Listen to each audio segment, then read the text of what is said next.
Hey guys, welcome to Alex Palaganis Trabawho Channel. A new season in ML just started, so you already know what time it is. It's time for a new video for the top 15 best heroes to solo rank up in Season 23. There are some heroes that get banned in almost every single game such as Amon, Paquito, Nathan and so on, so I won't include those. If you need a tutorial or build for any of the heroes, I will put the PandarTickles link for them in the description below. Or you can visit pandartickles.com. So without further ado, let's start with the list. Karina is an incredible assassin that excels at getting multiple kills in a row during the teamfights. Even though she's an assassin, she can still easily melt down the tanks as well, all thanks to her passive.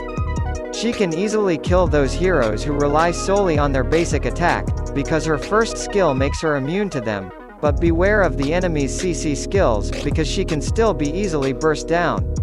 That is why she requires impeccable timing on when to engage and when to retreat and wait for a good opening to re-engage.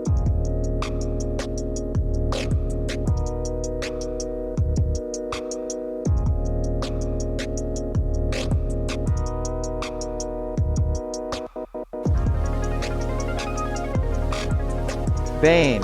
His first skill and ult deal a disgusting amount of damage, and both have very low cooldown. Especially his first skill, you can just stay in the back, keep poking the enemies by using their minions to ricochet his first skill, and it will hit those behind. And when they are low enough, you and your team can just engage in the fight. Also, those who require to get in close range to deal damage, would have a hard time dealing against him, because his ult can just melt them down. Bane requires a bit of patience, because unlike many fighters, he is not built to go head-on to the fight. You gotta keep lowering their HP until the time is right to go all in.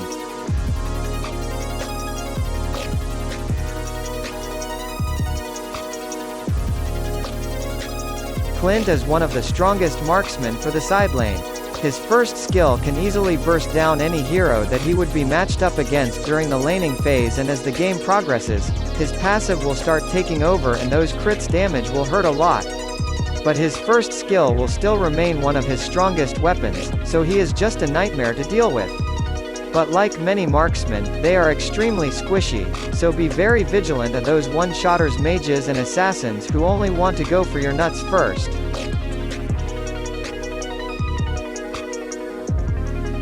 Hayabusa is one of the deadliest and most annoying assassins to deal with.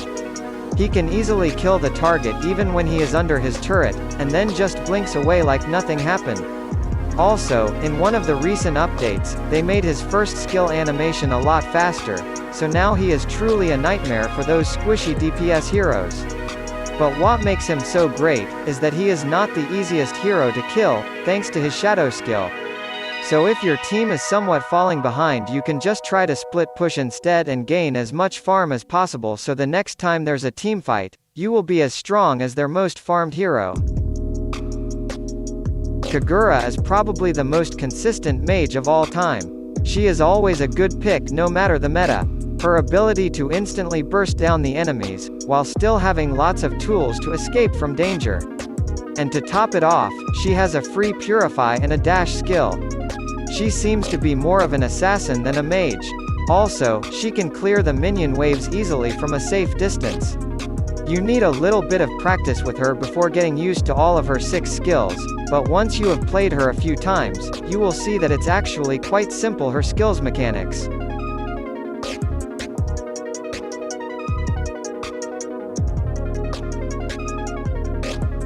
Sun-shin. After turning Sun-shin into an assassin role and not just a marksman anymore, now he is an absolute monster of a jungler. Just by making this small change, now he gets the full benefit from War Axe. Thanks to this mechanic, he has tons of physical penetration, damage and mobility. His skill sets and passive allow him to farm pretty fast. His ult can be used to give vision on the enemies at very crucial moments of the game. And he can also immune CC skills if you time his dash at the right time. Roger gets the full stats from War Axe, just like Sun-shin. His damage output from his first skill is more of an assassin than a marksman. Also, he is probably one of the fastest heroes in the game, both in mobility and attack speed. And not only that, but he can also sustain a lot when he is in his wolf form, something that you wouldn't expect from a marksman role. This marksman has almost no weaknesses, he has the full package. 6 package to be precise. Lancelot got an incredible revamp in the latest update. Now his first skill is a lot easier to reset and even deadlier than before. His damage output is incredible and his mobility is superb, making him one of the best assassins at ignoring the enemy's frontline and just going straight to the enemy's squishy lineup. It's a nightmare to play an immobile mage or marksman against this hero. Just try not to go too Rambo with him and be the focus of attention, because he is still quite squishy himself. But his second skill is a great tool at immuning lethal CC and burst skills.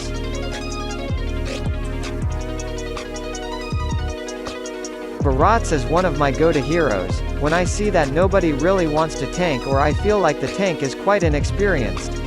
He can sustain a lot, deal tons of damage, split push, and carry. He can also be played as the jungler. A lot of times, the opponents would ignore Barats because he is so tanky, but then they would underestimate his damage and would end up taking a lot more damage than they expected. Just gotta make sure to keep his stacks up, and good timing with his ult. Because it's very easy to escape if you are not paying attention to the enemy's movements or don't know how certain interaction works.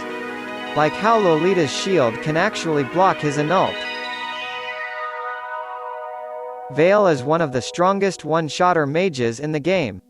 Not only can he one-shot, but he can disrupt the entire fight with his long-range tornado. His passive gives him tons of movement speeds, which is extremely helpful to kite the enemy's assassins and fighters.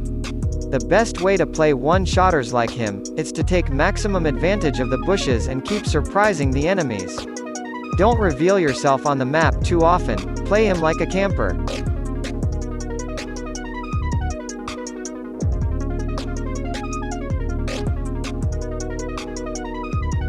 Ling is a bit tricky for solo players, because if the enemy's tank or support plays extremely aggressively from the start and tries to steal your buff or delay it, and your teammates are quite inexperienced at defending the jungle, then it becomes really hard to farm. Ling is one of those heroes that are extremely blue dependent. But if they didn't try to invade your buff or your teammates are experienced enough to defend it, then he is an incredible hero at pushing pressure in all the lanes. Also he becomes an absolute nightmare for the enemy mage or any squishy heroes. If your team is falling behind, you can opt to split push instead. He is probably the best hero for that job, because he is one of the hardest heroes to kill if they don't manage to catch him by surprise.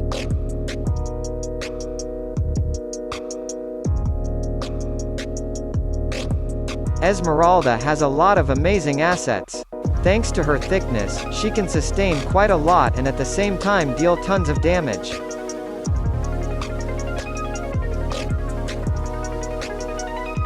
She can easily disrupt the entire fight by jumping on the backline first with her ultimate.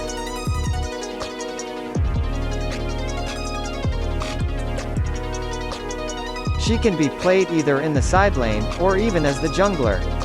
I had a lot of success playing her as the jungler. She can carry pretty well if you play smartly and know when to retreat and when to keep pushing forward.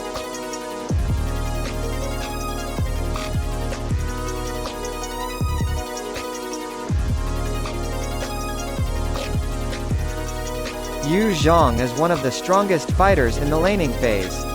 His passive allows him to completely dominate his lane and even deny the enemy's farm if you just freeze the lane. Also, he is a nightmare to mage and DPS heroes, and even the jungler. Because once he is on top of the target, it's quite hard to escape from his grasp, especially if he is using Petrify. Once you are already on top of the target, don't hesitate and just go for the kill. If you stay too long in the dragon form, they can lower your HP by a lot and then it won't be ideal to engage anymore.